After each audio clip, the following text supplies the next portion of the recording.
కేవలం ₹1,00,000 ఇన్వెస్ట్‌మెంట్‌తో మీరు మేధా ఇన్‌స్టిట్యూట్ బ్రాంచ్‌ని మీ ప్రాంతంలో ప్రారంభించండి. అంటే ఒక డైరెక్టర్గా ఫస్ట్ నీ గురించే మాట్లాడాలి. Big fan of your work man. అంటే the thing is there are very few film makers who has that visual grammar and visual comedy. So అది నువ్వు పుల్ ఆఫ్ చేసిన విధానం వచ్చేసరికి నాకు మత్తు వదలరాలో సర్ప్రైజ్ అయ్యాను, నేను హ్యాపీ బర్త్డేలో సర్ప్రైజ్ అయ్యాను, దీనిలో కూడా వచ్చేసరికి surprise me again. So it's not so easy, you kept doing it again and again.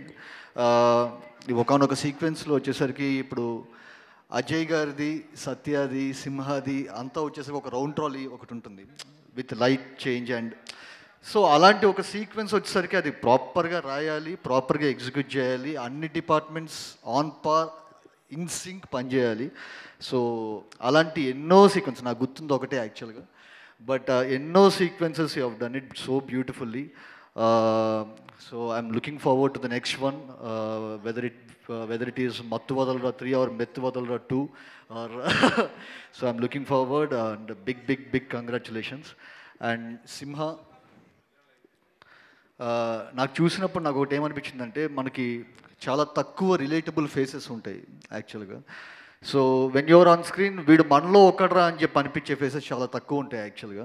So you're one among us అని చెప్పి ఆడియన్స్ ఫీల్ అయ్యే ఒక natural acting and natural face ఉంది యాక్చువల్గా. So Simha, I'm looking forward to many wonders that you're going to do.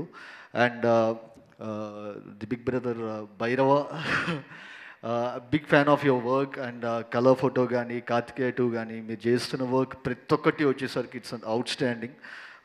I'm very much looking forward for your next projects. And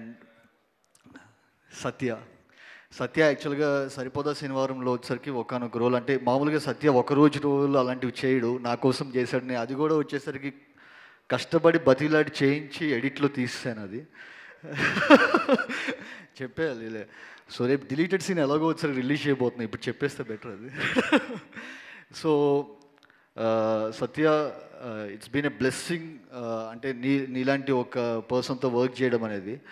SJ. సూర్య గారు మామూలుగా వచ్చేసరికి ఎవరిని పొగడరు. ఆయన సార్ యారు సార్ అవరు తమిళ్లో వడివేలు మాదిరి ఇరికారు సార్ ఇంకా అని చెప్పి అన్నారు. సో ఇట్స్ వడివేలు అంటే ఆయన వచ్చేసరికి ఆయన ఒక కల్చరల్ ఐడెంటిటీ అక్కడ. ఇక్కడ వచ్చేసరికి మనకి బ్రహ్మానందం గారు స్క్రీన్ మీద కనిపించగానే ఎలా నవ్వుతారో, వెంటనే ఆయన ఏం చేస్తారో మనకు తెలియదు, వెంటనే నవ్వేస్తాం. అట్లా ఆ స్టేటస్ అటైన్ చేసుకున్నావు సత్య. నువ్వు స్క్రీన్ మీద కనిపించగానే నవ్వేస్తున్నారు యాక్చువల్గా. నువ్వు డైలాగ్ చెప్తావా లేకపోతే ఏం చేస్తావో కూడా ఆలోచించట్లేదు. సో అలాంటి ఒక స్టేటస్ అటైన్ చేసుకోవడం చాలా కష్టం యాక్చువల్గా. నువ్వు అసలు ఈ సినిమాకి వచ్చేసరికి నువ్వు ఇంకా నెక్స్ట్ లెవెల్కి తీసుకెళ్ళిపోయావు. అండ్ నాకు తెలిసి ఆ క్లైమాక్స్లో 16 ఏళ్ళ వయసుకి నువ్వు వేసిన డ్యాన్స్కి మళ్ళీ రేపు వినాయక చవితి నిమజ్జనానికి మళ్ళీ ఆ సాంగ్ మళ్ళీ దానికే డ్యాన్స్ వేస్తారు అనుకుంటా అందరూ. సో అంత అసలు థియేటర్ మొత్తం వచ్చేసరికి ఒక్క రకంగా ఊగిపోయింది అసలు ఆ సీక్వెన్స్కి. అండ్ కార్తిక్ సార్, మా సరిపోదా ఎడిటర్ సార్, బ్యూటిఫుల్ వర్క్. చాలా బాగుంది యాక్చువల్గా. మీరు ముందు నుంచి చెప్తూనే ఉండేవాళ్ళు ఈ సినిమా గురించి ఎలా ఉండబోతుందని చెప్పని. చాలా బాగుంది. అండ్ చెర్రీ గారు sir, congratulations for another block buster. And Raja and Sunil గారు, జీవన్, రోహిణి గారు సార్, మీ పేరు నాకు తెలియదు, బాజీ ఓర్నా కొడుక పేరు ఇద్దరు, వాళ్ళిద్దరూ చాలా బాగా చేశారు. So for each and every one to the whole team. And Naveen గారు అండ్ రవి గారు, congratulations on another block buster. Thank you so much. Thank you Vivek గారు, థ్యాంక్ యూ సో